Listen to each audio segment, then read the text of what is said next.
সুপ্রভাত বন্ধুগণ, আপনাদের সবাইকে জানাই প্রভু যীশু খ্রিস্টের নামে শুভেচ্ছা ও শুভকামনা।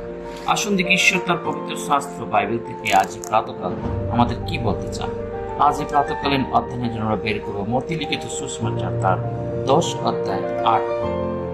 মৃত দিগকে সুস্থ করিও, মৃত দিগকে উত্থাপন করিও, দুষ্ট দিগকে সূচি করিও, ভূত দিগকে ছাড়াইও, তোমরা বিনামূল্যে পাইয়াছ, বিনামূল্যে দান করিও।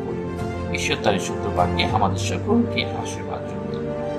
আমরা যখন মতি লিখিত সুসমাচার তার 10 অধ্যায় পাঠ করি, আমরা এখানে দেখি যিশু তার সেই 12 শিষ্যদিগকে নিজের সামনে তিনি ডেকে তাদেরকে কিছু শিক্ষা দিচ্ছেন। তাদেরকে শিক্ষা দেওয়া হচ্ছে যেন তোমরা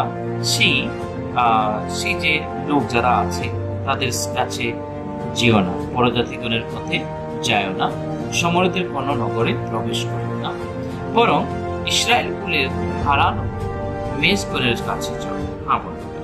এখানে প্রভু যে বলছে ইসরায়েল কুলের হারানো মেষগণের কাছে যাওয়ার কথা। আর তোমরা যাইতে যাইতে এই কথা বলছেন, স্বর্গরাজ্য সঠিক। যিশু তার সেই 12 শিষ্যকে এই বাক্য তিনি দিলেন সুসমাচারের মধ্যে বের হওয়ার জন্য কি করতে হবে। আমরা অনেক সময় আমরা ভাবি সুসমাচার প্রচার করা সেই অন্য জাতি যারা আমাদের যিশুকে যারা জানেনি, যারা অন্য পথে, অন্য রাজ্যে, অন্য সমাজে মধ্যে আছে। কিন্তু এখানে যিশু বলছেন সেই ইসরায়েলের কুলের যে হারানো মেষগুলো, ইসরায়েল হচ্ছে সেই ঈশ্বরের মনোনীত সেই সমাজ বা সেই বংশ, সেই ইসরায়েল বংশের মানে ঈশ্বরকে জানান যারা থেকে ফিরে গেছে তাদের কাছে যাওয়ার জন্য বলছেন। আজকে আমাদেরকে চিন্তা করা দরকার আমাদের সুসমাচার কোথায়, আমরা কোথায় সেই সুসমাচার করছি, এবং তিনি আমাদেরকে যে কাজটি দিয়েছেন, তিনি আমাদেরকে যে আশীর্বাদ দিয়েছেন, সেই আশীর্বাদ হচ্ছে আমাদের প্রার্থনাতে যেন মৃত্যুগণ সুস্থ হতে পারে, মৃতগণ যেন উত্থাপন হতে পারে, পুষ্টিগণ যেন সূচিপ্রাপ্ত হতে পারে, এবং ভূতগণ যেন আমাদের প্রার্থনা দ্বারা ছেড়ে যেতে পারে।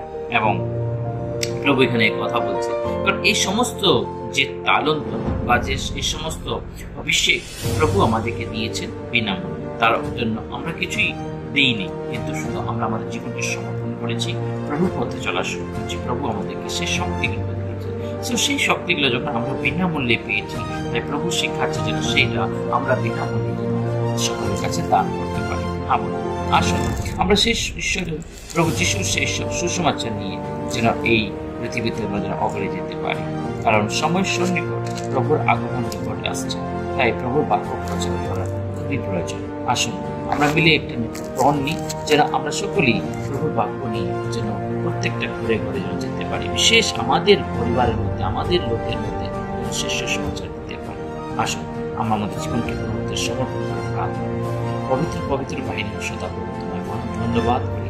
আজকের সুন্দর প্রার্থনার জন্য ধন্যবাদ। এই প্রার্থনা থেকে প্রত্যেকটা পাপ অন্যায় অপরাধ সকলকে ক্ষমা করা, তোমার পবিত্র পথে চলতে তোমাদের সাহায্য করো, তোমার সুসমাচার আমাদের প্রচার করার জন্য তোমাদের সাহায্য করো। এই ক্ষুদ্র প্রার্থনা ত্রাণ করতে মুক্তিদাতা প্রভু যিশু তোমার পবিত্র নামে চাই, আমেন।